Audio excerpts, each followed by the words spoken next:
Olá, pessoal. Eu espero que vocês estejam curtindo bastante o método Sinais, estudando pra caramba. Tem muitos módulos aí para vocês estudarem e a gente vai chegar no fim com prática e vocês vão estar praticando sem parar o método Sinais, se Deus quiser. Bom, vamos lá. Começando um pouco, falando um pouco sobre o método em si, a gente viu no vídeo anterior um pouquinho sobre o método Sinais, como ele funciona, como é que vocês vão estudar, algumas dúvidas que a gente esclareceu para não ter nenhum equívoco. E, bem, por que eu comecei a perceber que pelos sinais a gente ia longe? Por causa da comunicação das pessoas, né? Muitas vezes a gente não consegue estabelecer uma comunicação favorável, porque o que a pessoa entende como uma palavra, você pode compreender de uma outra forma, né? E aí eu comecei a perceber que pelos gestos, ou às vezes pelas expressões faciais, ou ainda por um choro contido, pelo modo como a pessoa conversa ou fala, os gestos, a gesticulação, o sorriso, uma cena, uma foto, uma imagem, diz muito mais do que 1000 palavras. E vendo e percebendo isso, eu comecei a observar fotos, gravuras, quadros e entender aquilo que me transmitia.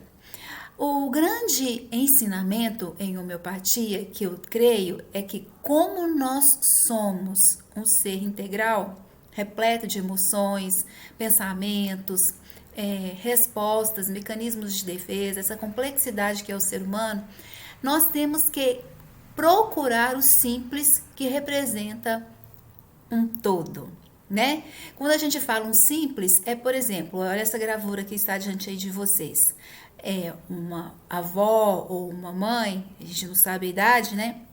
Hoje tem família que as avós têm 42 anos e já tem netos, né? Então, a gente não sabe. Bom, aí é uma pessoa que está ensinando uma criança a cozinhar ou cozinhando, né? Então, pela forma, né, que ela expressa, esboça um sorriso de uma forma natural, inconsciente às vezes, né? Ela está feliz em fazer aquilo, né? É com amor, com afeto. Lógico que você não vai inventar, é o que você está percebendo diante de você, né? Então, um sorriso, essa criança entretida naquilo que ela está fazendo. Nossa, eu tô aprendendo a cozinhar, deixa eu tirar aqui um pouquinho a imagem para vocês perceberem melhor, né? E eu quero fazer, eu quero aprender, eu quero participar. No mundo em que nós estamos tão conectados, né? E que existe toda uma versatilidade para tudo, uma imagem fala mais do que 1000 palavras. Você não precisa inventar o que você está vendo aí diante de você. Ele está querendo manifestar sem palavra alguma aquilo que ele quer passar para você, não é? Só de você ver os trejeitos do rapaz, o cabelo, a forma, né, como ele está expressando esse olhar, já também diz um discurso inteirinho, que você não ia, às vezes ia perguntar e ouvir um não, você não precisa ver, pela imagem você também compreende que existem muitas e muitas situações, né? Então, diante todo esse contexto, vou arrumar aqui um pouquinho e diminuir para não ficar tão dentro aqui, um pouquinho aqui. Eu tô aqui, viu, gente? No cantinho.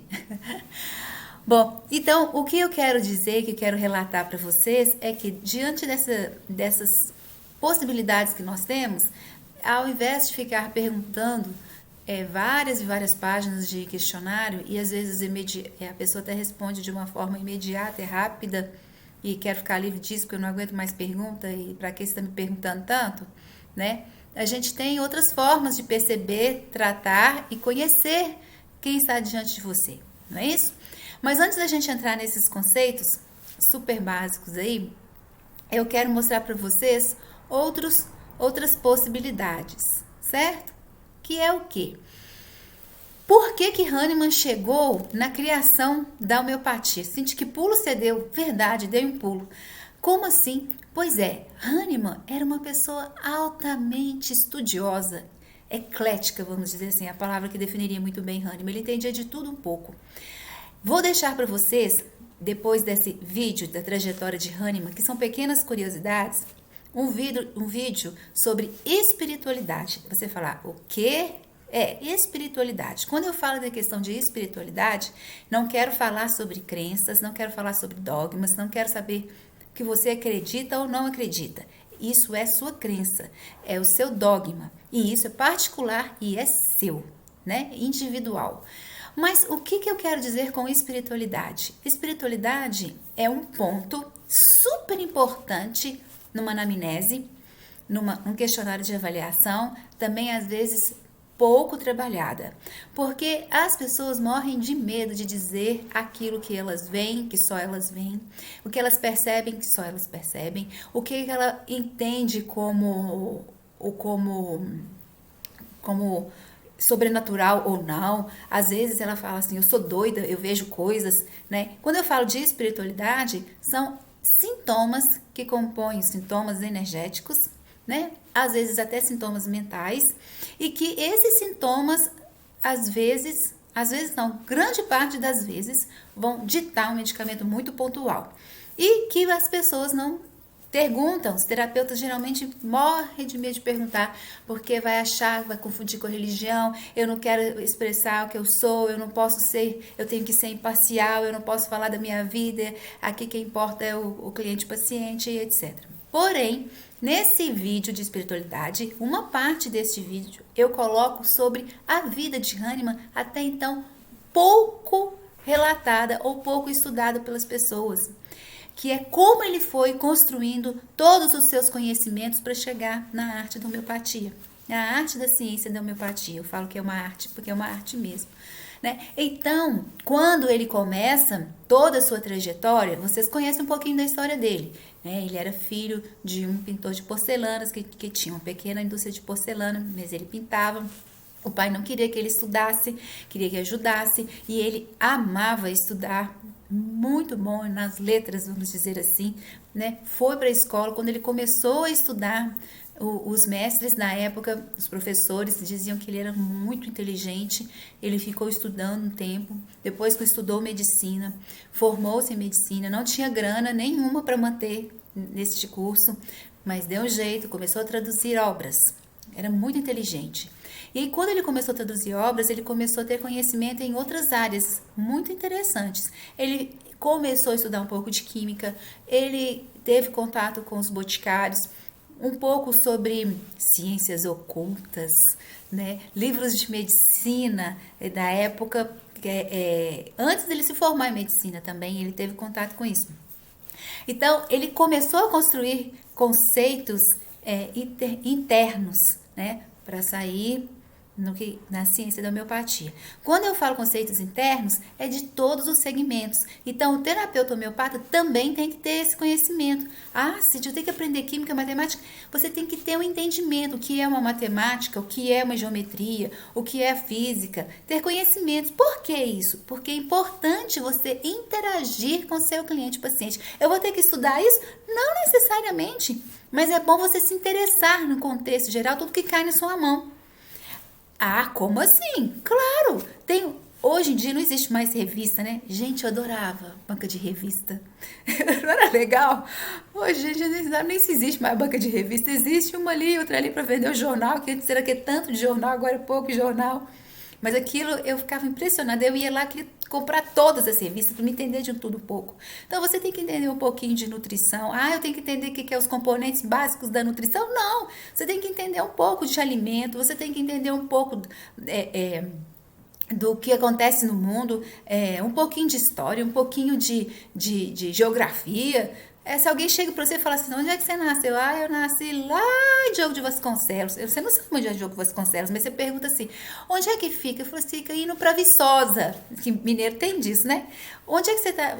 Indo para Viçosa. Você conhece Viçosa? Claro que você conhece Viçosa. Então, se você conhece Viçosa, Eu sei de onde é que, eu sei onde é que perto, onde é Diogo Vasconcelos perto. Aí você sabe as características da região, que nasceu ali, ele tinha muito fazendeiro, muita criação de porco, etc, etc, etc. Então, se você for atender na sua região, por exemplo, lá no Rio de Janeiro, você tem que entender um pouco da questão dos estados, das cidades que compõem, que tem peculiaridades de cada cidade, como é que é o povo, como é que ele tem características.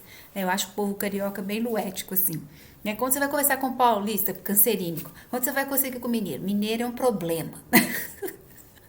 Mineiro é um problema. Tem um mineiro que é tão psicótico, que ele esconde o prato dentro da mesa, isso era nas fazendas antigas, dentro da mesa, porque quando chegava uma visita indesejada, tem alguma coisa para comer? Não tem, acabamos de comer, nós vamos tomar agora. E escondia o prato dentro da mesa para não falar que tinha comida. Ele ia embora, ia lá, pegava o prato de comida e continuava a comer. Então, o povo mineiro é um povo meio psicótico. Mas existem aqueles que são bem tuberculínicos e existem aqueles também que são bem cancerínicos e os luéticos.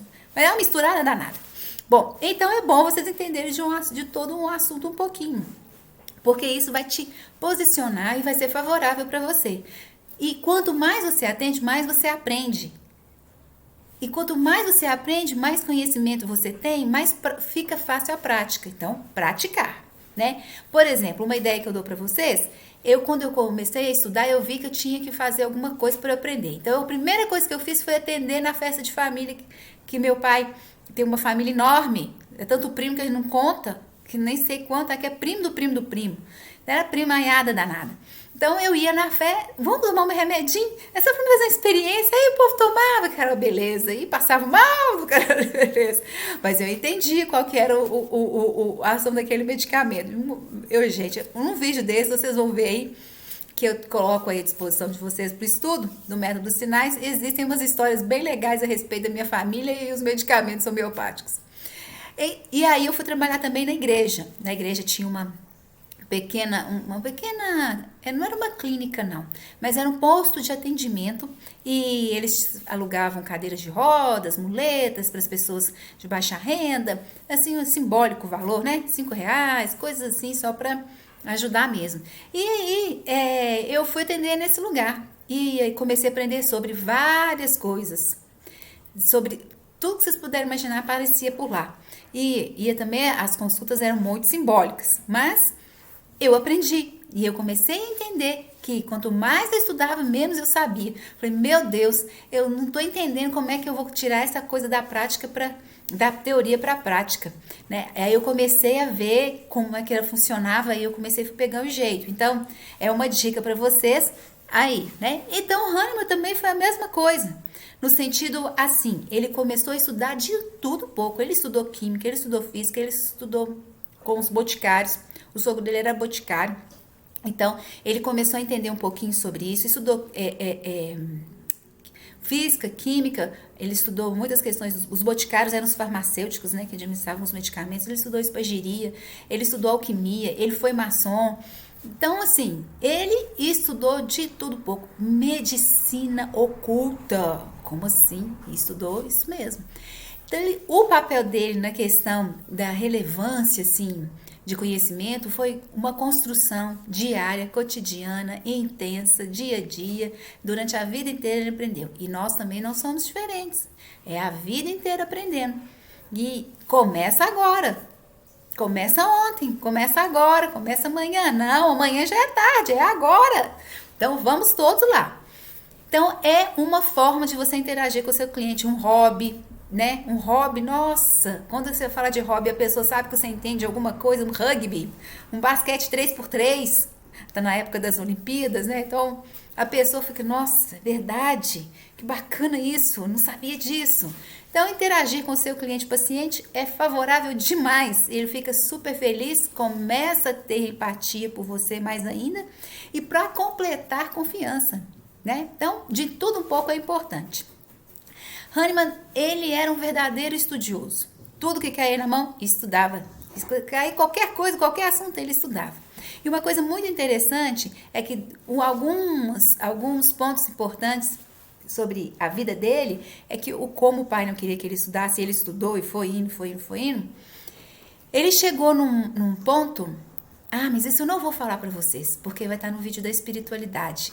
Tem uma parte da história dele lá que é sensacional, e que ele aprendeu bastante. Então, fica a dica para vocês. Depois, vejam o filme, o vídeo, né? O filme não. O vídeo sobre espiritualidade, para vocês compreenderem quão é magnífica a história de vida dele e a trajetória.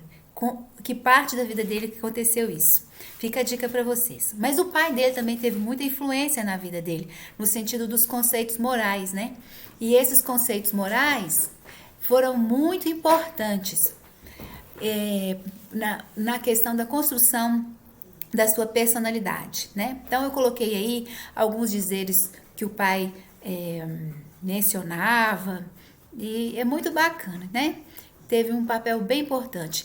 Ele tinha uma questão com Deus importante, que ele era muito agradecido e falava que ele devia a Deus a tudo.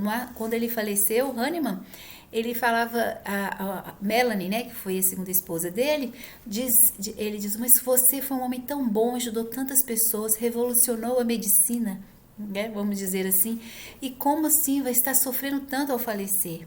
Ele falou assim, não, Deus não me deve nada, muito pelo contrário, eu devo a Ele tudo.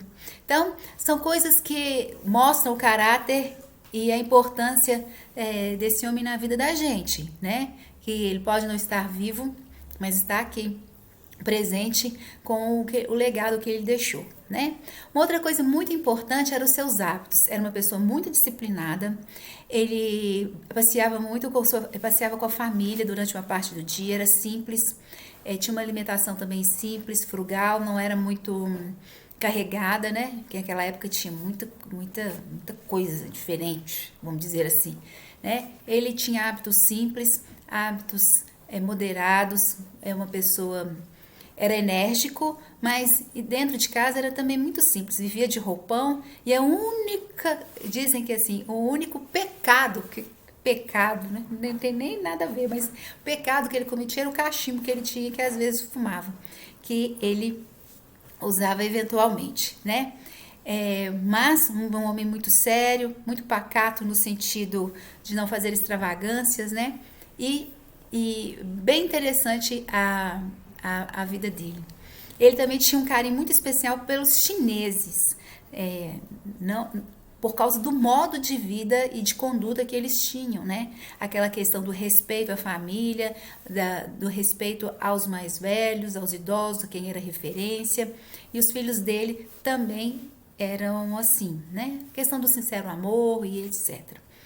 E quando diz respeito à religião, fica um fato aí para vocês, ele não tinha um dogma assim, né? Ele acreditava em Deus, na sua concepção de Deus, a palavra que ele queria dizer, né? Não posso deixar de louvar e agradecer a Deus ao contemplar as suas obras. É o que ele costumava dizer. Então, eu deixo aí um pouco da história da vida dele para vocês.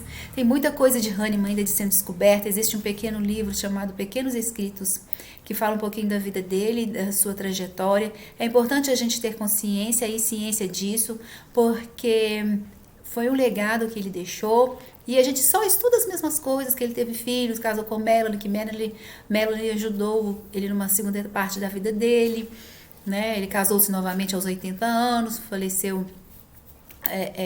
já bem idoso, ele tem um túmulo lá em Paris, etc, etc. Mas o importante é você entender o legado dele e como é que ele construiu.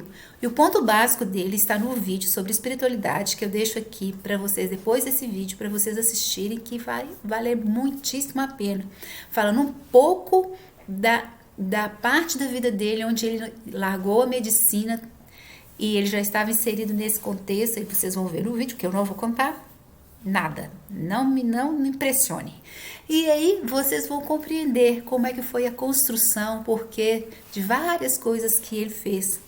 Mas pensem só numa coisa muito bacana, né? Foi quando ele começou a estudar química, que teve umas pessoas estudiosos e professores que o ajudaram a compreender a química, e a espagiria, que foi um ponto bem relevante que passou para a alquimia, e ele compreendeu muito sobre medicamento homeopático. Foi dali que ele começou a construir. Vale a pena assistir, é um vídeo importantíssimo Com relação ao sintoma energético mental sobre a espiritualidade, não tem nada a ver com crença, não tem nada a ver com dogma. É simplesmente uma visão diferente, uma abordagem diferente de perceber sintoma que é tão relevante numa hierarquia para nós de altíssima hierarquia, né? E que às vezes você decide e ajuda muito a pessoa por aí, tá bom? Um beijo no coração de vocês, estudem bastante o material, vídeo, tá tudo aí e até a próxima. Muito obrigada e um beijo grande.